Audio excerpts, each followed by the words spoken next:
इस क्वेश्चन का जो डायग्राम है वो डायग्राम बनाना ही बहुत इंपॉर्टेंट। जब आपका डायग्राम सही बन जाएगा तो आप इस क्वेश्चन को बहुत इजीली सॉल्व कर पाओगे। एक लेक बना लेते हैं, ये मैंने एक लेक बना ली, ठीक। इस लेक से कितनी हाइट पर? 60 मीटर की हाइट पर एक पॉइंट है। इस पॉइंट से एक क्लाउड को देखा जा रहा है, ये देखा हमने इस क्लाउड को। तो जो एंगल ऑफ एलिवेशन बन रहा है 30 डिग्री बन रहा है। तो यहाँ पे मुझे क्या चाहिए? हॉरिजॉन्टल।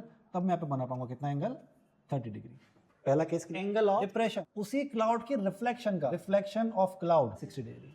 तो सबसे पहले यहाँ पर हम इस बात को समझें कि जब भी हम लेक की बात कर, लेक का पानी बिहेव करता है एज अ प्लेन मिरर। और प्लेन मिरर का कॉन्सेप्ट तो आपने साइंस से पढ़ा ही होगा, object distance is equal to image distance. बस वही मुझे यहाँ पर अप्लाई कर देना है। ये मेरे पास क्लाउड था और यहाँ पर क्या है भैया? यहाँ पर ये लेक है। तो जितनी हाइट पर ये क्लाउड था, एक्चुअली h हाइट पर अगर क्लाउड था तो h हाइट नीचे ही क्या बनेगी? उसकी इमेज बनेगी। तो जो एंगल ऑफ डिप्रेशन दिया था, मतलब इसी पॉइंट से क्लाउड के रिफ्लेक्शन को जब हम देखेंगे, मतलब कि नीचे की तरफ देखेंगे, तो जो एंगल बन रहा है 60 डिग्री मार्क कर देना है। तो क्या मुझे इस बेस की वैल्यू पता है? मान लेंगे ये हाइट 60 है, इसके सामने भी 60 होगा, इसको मैंने 60 मार्क कर दिया।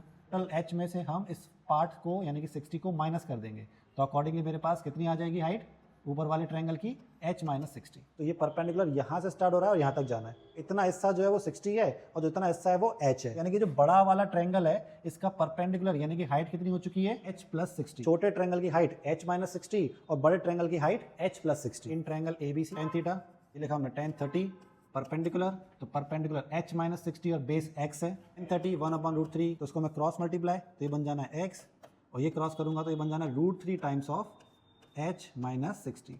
ठीक, बात करते हैं दूसरे राइट एंगल ट्रायंगल की, इसका नाम है ABD। tan थीटा, तो इसमें थीटा कितना है? तो यहाँ पर थीटा है 60 डिग्री, लिखा मैंने 60।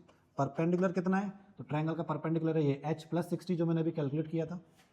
अब बात करें अगर बेस की, तो बेस है इस ट्रायंगल का भी x।